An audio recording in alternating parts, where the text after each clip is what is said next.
tonight's topic is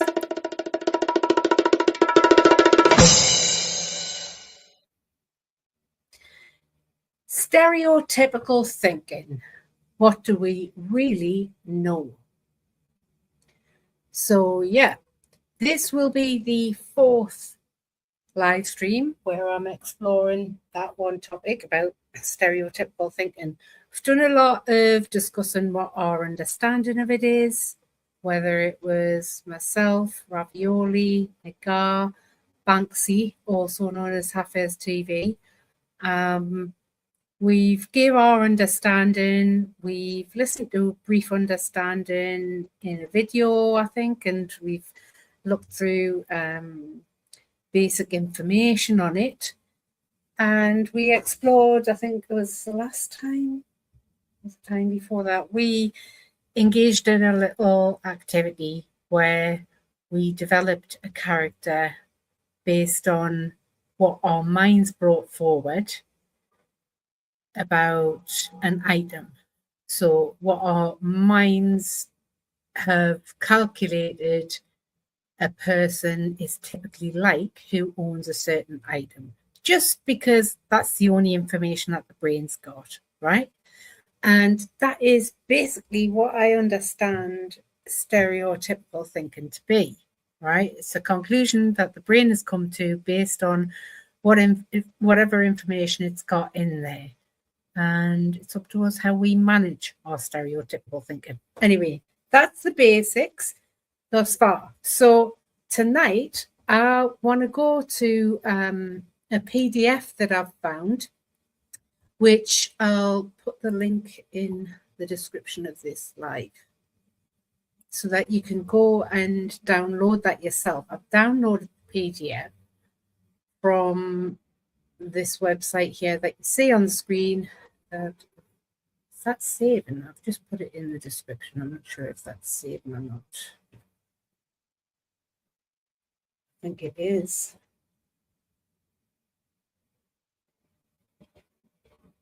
Yes, it has saved in the description under this live stream. So you can go and download that PDF and check it out for yourself if you do so wish. So yeah, you download it from that page, which I have done. And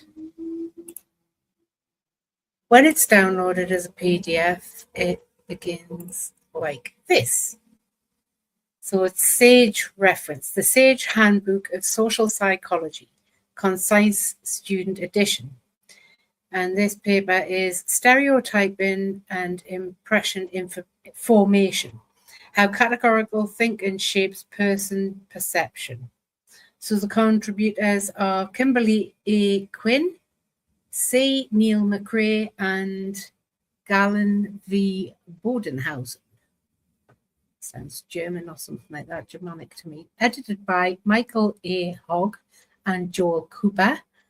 Book title, The Sage Handbook of Social Psychology, Concise Student Edition. Chapter title, Stereotyping and Impression Formation, How Categorical Thinking Shapes Person Perception. Published date 2007, access date September 2nd, 2016.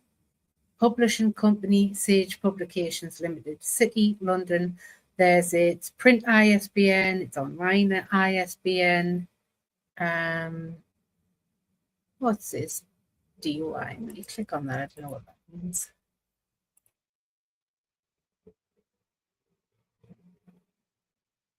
See what that brings up. I'm waiting for it to load.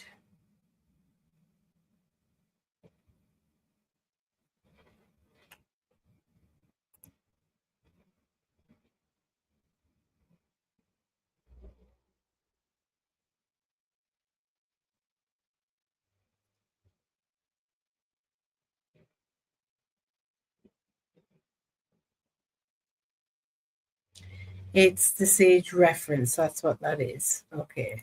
So don't even look at that. And this is pages, print pages 68 to 92, is it? Right, so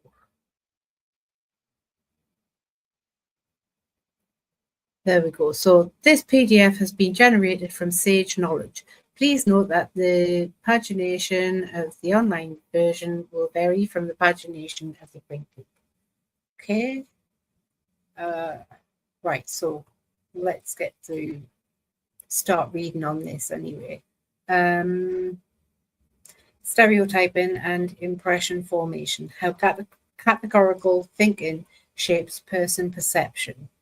Kimberly A. Quinn, C. Neil McRae, Gallen V. Bodenhausen. Introduction. To engage in successful social interaction, we must form impressions that capture other people's characteristics coherently and meaningfully. What is perhaps most remarkable about this process is the ease with which it is accomplished. Impressions often spring to mind so readily that they seem to directly reflect the immediately obvious objective characteristics of the target person without any active intentional construction or bias on our part. In reality, however, research on impression formation has revealed a complex series of mental processes, most notably stereotyping, that are involved in construing the character of others and the meaning of their behavior. Okay, so this is going to be looking specifically at the processes, I do hope, of what occurs in the brain, at least in 2016 or 2007, when this was actually published. So that means that there'll be newer papers on this. All right, let's go with this one. In everyday life, we are repeatedly confronted with people with whom we must interact. In order to accomplish this goal, however, we must form an impression that captures the other person's characteristics in a coherent and meaningful manner. What is perhaps most remarkable about this process of impression formation is the ease and rapidity with which it is accomplished. Impressions often spring to mind so readily that it seems as though they directly reflect the immediately obvious objective characteristics of the target person, without any active inferential construction or the impression on our part. In reality, research on impression formation has revealed a complex series of mental processes that are involved in construing the character of others and the meaning of their behavior. Impression formation begins with the observation of a target person by the social perceiver. This observation leads to the identification and categorization of the target's characterization or inference about, I've missed a bit. I'll start again. This observation leads to the identification and categorization of the target's behavior. Through a process of attribution, this behavioral categorization leads to a characterization or inference about the actor, and these inferences may or may not be moderated by a process of correction in which the perceiver considers other, perhaps situational, factors that might have produced the behavior. Through a process of integration, the various inferences that are drawn about the behavior are combined into a coherent, organized impression of the target. Consider for a moment what kind of impression you may form of the first author's great aunt. She is an elderly woman, short, somewhat overweight, with stooped posture. She walks with a cane, wears thick-rimmed black glasses, and is soft-spoken. She never married, has no children, and has no family in the community in which she lives. She has very little money. Knowing all of this, you would probably expect her to be lonely and unhappy.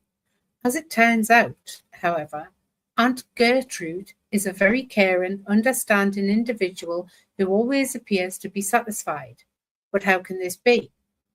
A brief interaction with Aunt Gertrude may be sufficient to resolve this puzzle.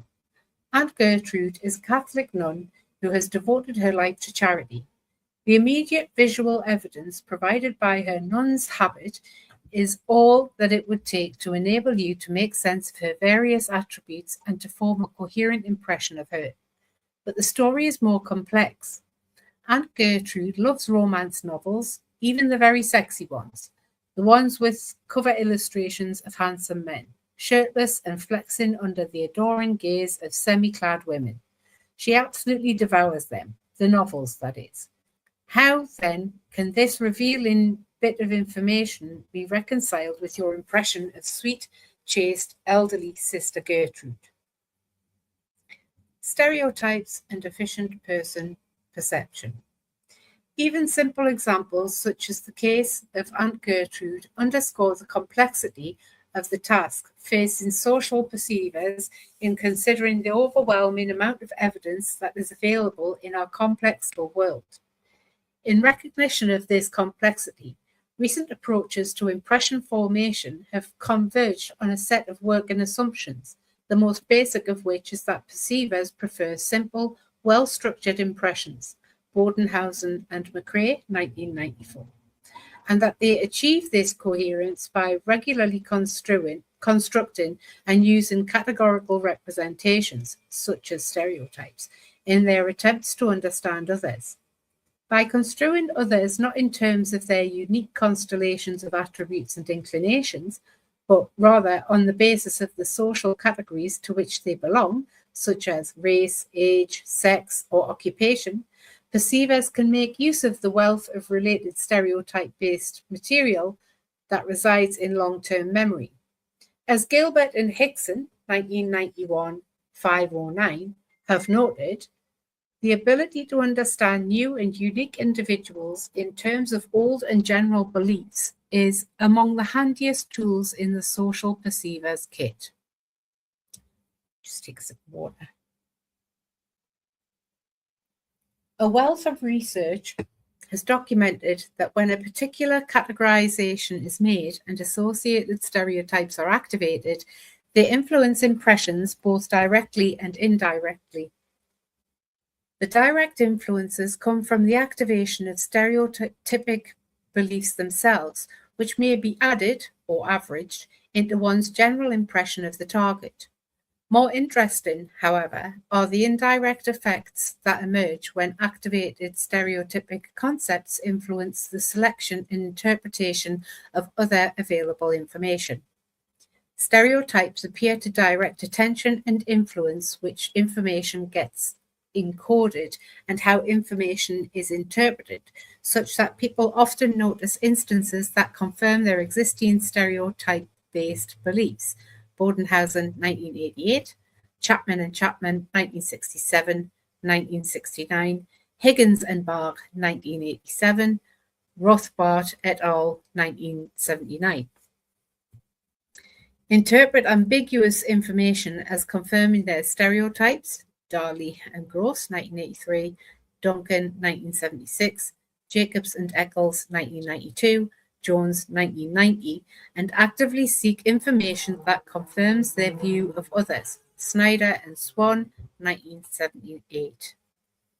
The guiding assumption of contemporary models of impression formation, then, is that whenever we encounter someone and categorize him or her as a member of a particular group, stereotypes about this group will exert an influence on the interpretive processes involved in forming an impression of the person. Bodenhausen and McCrae, 1998, Bodenhausen et al., 1997, Brewer, 1988, 1996, Fiske and Newberg, 1990, Hamilton et al., 1990, McCrae and Bodenhausen, 2000. This categorical thinking is assumed to shape person perception in at least two important ways. Categorical thinking enables perceivers, first, to use the activated knowledge structure to guide the processing, for example, encoding or representation, of any target-related information that is encountered, and second, to rely on the contents of the activated knowledge structure, for example, trait and behavioral expectancies, to derive evaluations and impressions of a target. Thus, at the categorization stage, stereotypes are assumed to be activated along with trait representations and situational scripts, enabling assimilative effects on attention and encoding. At the categorization stage, stereotypes are assumed to influence comprehension of the target's actions, producing assimilative influences on behavioral interpretation and inference generation, and permitting the selective processing of expectancy consistent information. At the correction stage, it is assumed that social perceivers may attempt to take into account how stereotypes might be biasing their overall impressions. At each of these stages, stereotypes can have both facilitative and inhibitory influences on information processing, alternately enhancing or diminishing the stereotypicality of the system's outputs. Bodenhausen and McRae, 1998. Categorization processes in impression formation, stereotype activation. Central to several influential models of person perception is the notion that the stereotypes associated with social categories are automatically activated in the mere presence of a triggering stimulus. For example, Brewer, 1988, Fisker and Newberg, 1990. The origins of this notion can be traced to Allport's 1954 seminal writings on the nature of prejudice. The message that Allport forwarded was straightforward and powerful. To simplify the demands of daily interaction, mere exposure of a stimulus target is sufficient to stimulate categorical thinking and promote the emergence of its associated judgmental, memorial, and behavioral products, that is, stereotyped reactions. According to this account, then, categorical thinking is an unavoidable aspect of the person perception process. Allport's ideas have enjoyed a revival in recent decades, prompted largely by a landmark paper by Devine, 1989. Devine proposed that racial stereotypes are indeed activated automatically upon detection of a person's group membership. She argued that because people are inevitably exposed to the cultural transmission of stereotypical ideas during childhood socialization, social category membership comes to be inextricably associated with stereotypical notions that spring to mind without any conscious intention on the part of the perceiver. Supporting this reasoning was work reported by Dovidio et al., 1986. In their research, they presented participants with a categorical label, such as black or white, followed by a series of adjectives, such as musical or metallic, that were either stereotypical or non-stereotypical with respect to the presented category label. Participants' task was simply to report, as quickly as possible, whether each item could ever be true of the primed category.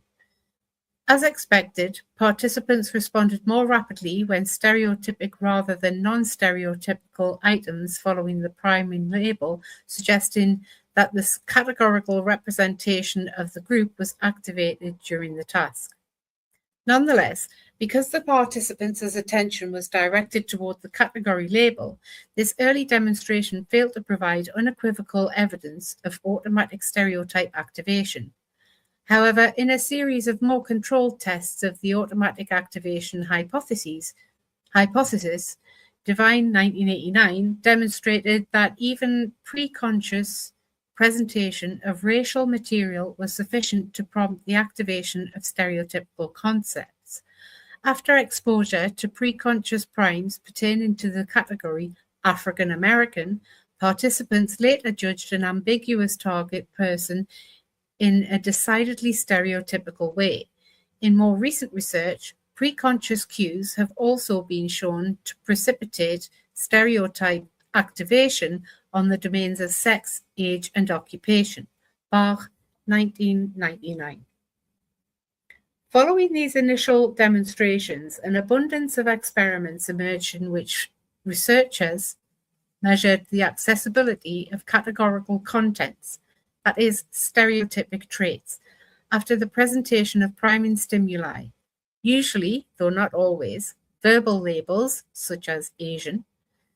These subsequent investigations employed a variety of semantic priming techniques that attempted to obscure or conceal the relationship between the experimental primes and target stimuli.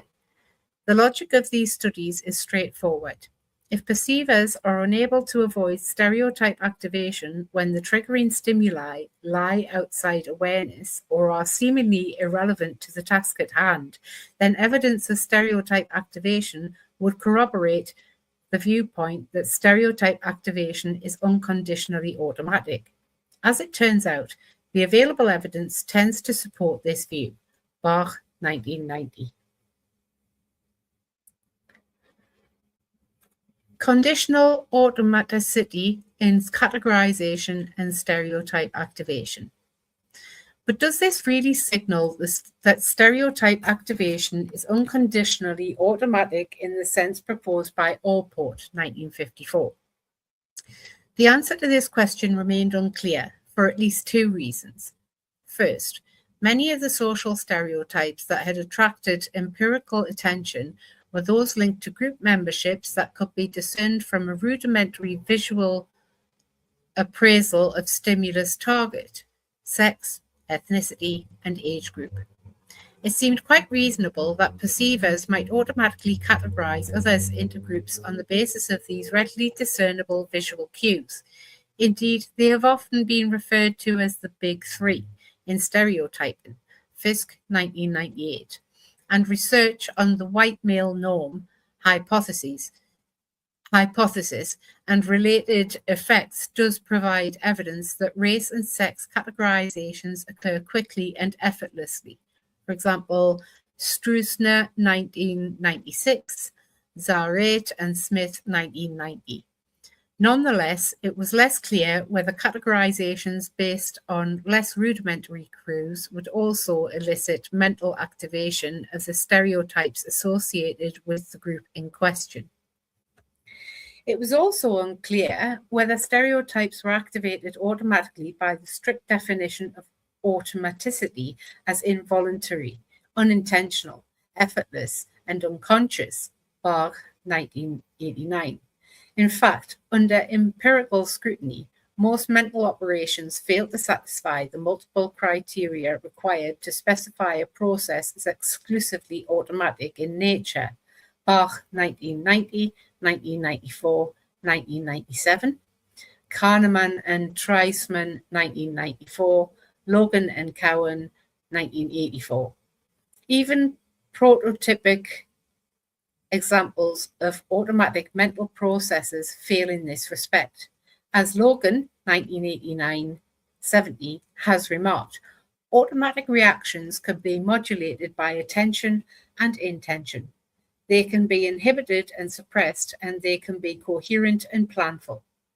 Given this state of affairs, a revised conception of automaticity has emerged in recent years, a conception that emphasizes not the unitary nature of the concept, but rather the extent to which its various components, that is, awareness, intention, efficiency, and control, are independently implicated in the execution of specific mental operations.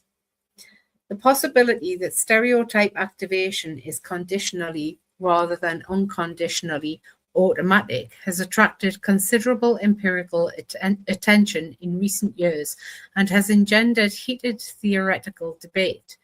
Backed by a revised conception of automaticity, researchers have challenged the assumption that stereotypical representations are activated automatically in the presence of a stimulus target. As Bach, 19914, has argued, as with all pre-conscious processes, what determines whether the stereotype becomes automatically activated is whether it has been frequently and consistently active in the past in the presence of relevant social group features. Thus, if there is meaningful variation in the frequency and consistency of people's exposure to stereotypes, there may also be variation in the automatic component of stereotype activation as well. Indeed, this is precisely the message that is beginning to emerge in the literature on the subject. So before I go any further, this at the very least suggests what I've been saying about our brain takes in so much information and comes to a conclusion based on that information, which of course is always subject to change, because although it's the brain's developed a conclusion, the brain also continues to take in more information. So that conclusion can be changed in the future. It's not set in stone. All right, so I'll continue. In one of the earliest challenges to Devine's 1989 argument, Lepore and Brown 1997 demonstrated that people high and low in prejudice respond similarly if stereotypes are activated, but that they respond differently to category activation. Although high and low prejudice participants demonstrated equivalent knowledge of the Black stereotype and responded to stereotype activation with similarly negative impressions of the target individual, these similarities were not replicated when participants were primed subliminally with the category Black. Following priming of the category label, high prejudice people exhibited the same negative impression of the target relative to a controlled condition. Low prejudice people did not, suggesting that priming Black failed to lead to the activation of the Black stereotype. See also Kawakami et al. 1998, Lepore and Brown 2002, Locke et al. 1994, Moskowitz et al. 1999. More recently, Livingston and Brewer, 2002, reported evidence to suggest that even the presentation of Black faces, which are presumably more meaningfully linked to the Black stereotype than is the label Black, do not lead inevitably to activation of the Black stereotype. Indeed, a host of variables have been shown to moderate the supposedly automatic nature of stereotype activation. Many of these variables reside within the social perceiver, influencing both the motivation and the ability to override stereotypical responding. Other variables, however, reside outside the perceiver, in the contextual constraints that make stereotypical information more or less relevant to the task at hand. For a review, see Blair 2002. Okay, I'd like to take this. I was going to say a break. How about we get through these two paragraphs and then we stop for a break? Cognitive moderators of stereotypical activation. In addition to evidence that prejudice level may moderate the automaticity of stereotype activation, other research has suggested that stereotype activation may also be constrained by a number of cognitive or capacity-related factors. One such factor is the perceiver's level of attentional resources.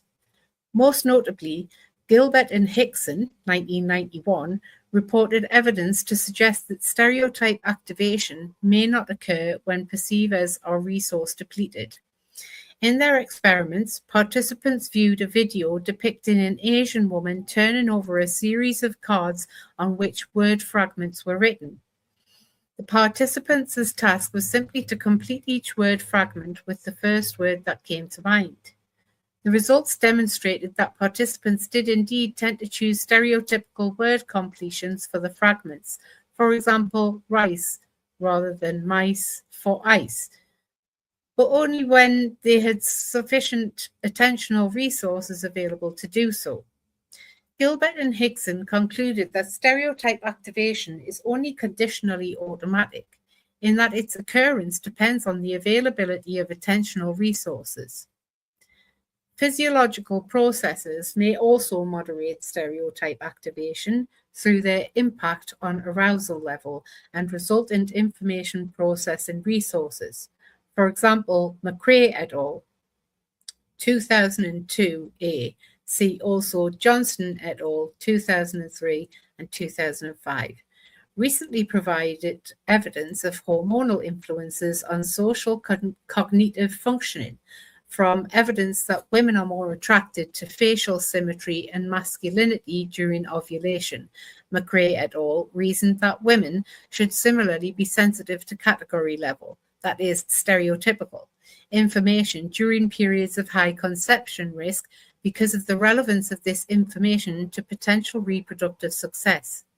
Indeed, they demonstrated that during high conception risk, women categorized male faces more quickly than they categorized female faces, demonstrating hormonally moderated categorization, and classified male stereotypical words more quickly than counter-stereotypical words, demonstrating hormonally moderated stereotype activation.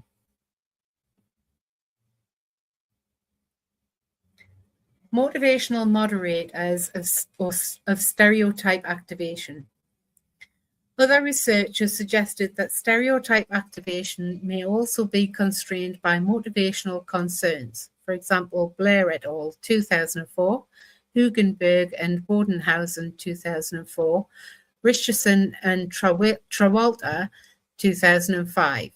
Several researchers have sought to demonstrate that perceivers' immediate processing goals may be a more potent determinant of stereotype activation than the availability of attentional resources per se. Spencer et al. 1998, for example, have proposed that sufficiently motivated perceivers might be able to activate social stereotypes even under conditions of resource depletion. That is, they have demonstrated that even resource-depleted perceivers are capable of activating stereotypes if such activation can enhance their feelings of self-worth. Participants who received negative feedback responded more quickly to words denoting evaluator relevant stereotypes than did participants who did not receive negative feedback, even when they were cognitively busy.